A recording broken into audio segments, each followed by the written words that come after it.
right off the bat, you're Kevin Boyd. You're running for Congress here in the 3rd District.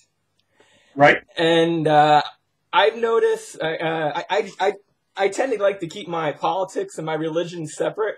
But for this situation, what a great starting point. Give me your background in religious studies and where you come from. I'm a Presbyterian minister. Uh-huh. Been in churches for 30 years in the 3rd District, 7 years in Blackford County, Okay. and 23 years in Fort Wayne. And I have a master's degree in divinity and a bachelor's in religion. Okay, and College. oh, okay. Well, what college was that again? Westminster College in Louisville Presbyterian Seminary. Is that are you originally from Louisville or No. no? In Pennsylvania, raised in Texas. We've been in Indiana for 30 years, 33 years. Yeah, you're as local as you're going to be able to get. Now, I was born in Philadelphia area, so we're both from Pennsylvania originally in a way. Right. When did you start getting into politics? What's the youngest age that you started finding yourself attracted to the political arena? I can remember having a real political debate about the Vietnam War with my dad, and I must have been 12, 13. And tell me more about that. What was that like? Well, that would have been at the height of the Vietnam War. The draft was going on, all of the demonstrations. I was against the war, as most people from my generation was. My dad is a World War II vet, and he wanted us out of Vietnam, but he wanted to win, and I just wanted us out. So that was the kind of discussion for a preteen in all that tumultuous society. Yeah, I completely understand. My father was in the Vietnam War, and he's a real level-minded guy when it comes to war. But you definitely get some conflicting thoughts from that point of view. Right. Yeah. Now, tell me your past history or current past history in politics here in the local area. Well, in 2006, I ran for the 3rd District Congressional seat and came in second to Tom Hayhurst. Uh-huh. In 2007, I ran for a city council seat in Fort Wayne and in a very Republican district and lost. Mm-hmm. Then the party approached me about running again this year. Good. And what's it like running in a very Republican area? Because I've ran in this area before too, so I have my own views. But what's it been like for you? Well, you can't let that get you down because Democrat or Republican, we all want good government. So you have to run as the candidate that can bring change and make our government work again, and that's what I'm doing. Mm-hmm. What are some of the issues that you feel strongly about? And when I ask that, not just from a talking, stump point of view, but personally, when you're not out campaigning and you're at home and you're talking to your wife, what kind of issues do you find you do think a lot about? I think the not taking care of the poor and the weak and trying to lift up the people in need. The social safety net is so important. Mm-hmm. And my feeling is that instead of letting us believe that things will trickle down if we give it to the rich, we'll all do much better if we lift up the poor. Mm-hmm. That's when I get real passionate about. And going back to religion for a second, what do you feel is the role of the relationship between the federal government and churches and religion in general? Where do you see problems and where do you see agreements on those two? I believe in the separation of church and state. Mm-hmm. I think the church is meant to stand outside as a prophetic voice to the state. I believe people of faith need to be involved in government. Mm-hmm. But faith is an individual issue in our pluralistic society, and I need to let my faith inform my politics but I have no right to enforce my faith views on you through what I do politically. Right. Hey, with right now we're dealing right in the mix, right in the midst of the healthcare situation. Do you have any views on that current problem or that current thing that's going on? I hope the Supreme Court upholds the American Affordable Health Care Act. Mm-hmm. I think it's a step in the right direction.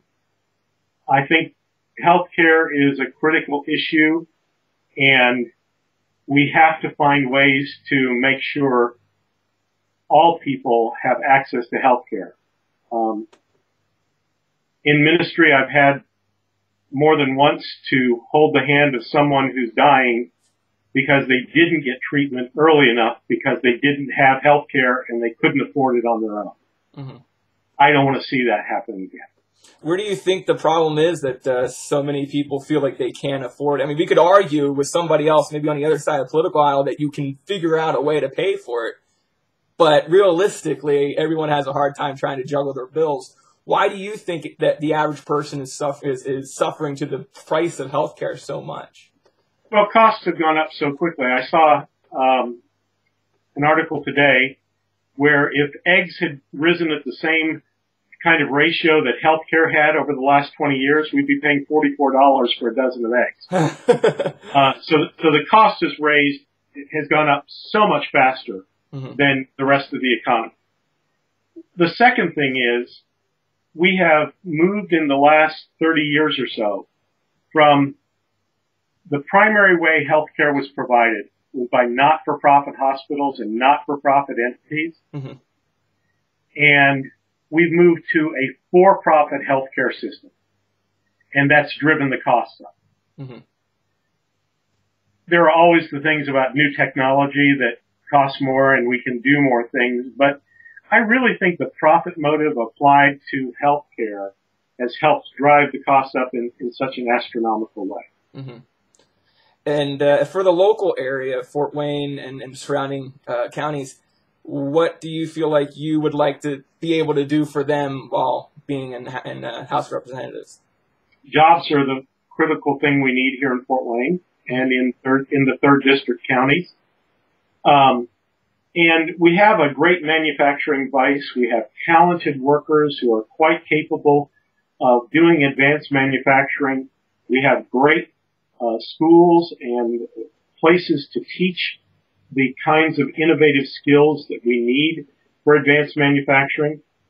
What Congress can do and what a congressman will do and what I'll do when elected is help business find the great wealth of talent that's here in Northeast Indiana. Mm-hmm. I think as we look at new forms of energy, new battery and improved battery technology, new energy forms that we haven't even invented yet.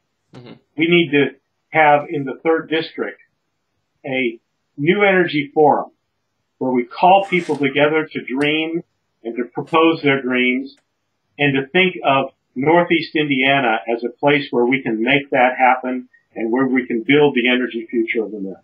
Okay.